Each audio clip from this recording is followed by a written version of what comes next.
থেকে মোহাম্মদ ইমন হোসেন বলছি। এই জাহাজটা আমাদেরকে এখন মেরে দিচ্ছে।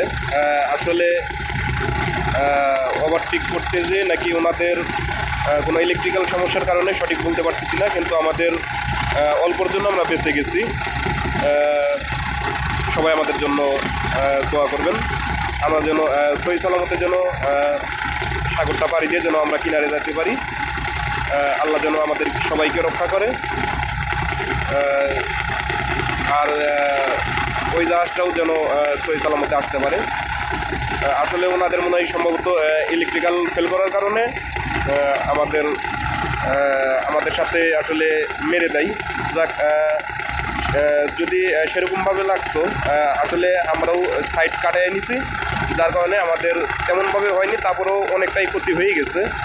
যাক, আল্লাহ দিলে আমাদের প্লেটের তেমন কোনো সমস্যা হয়নি বিদায় আমরা এখনও জাহাজ ভালোভাবে চালাইতে পারতেছি। সবাই দোয়া করবেন। আল্লাহ হাফেজ।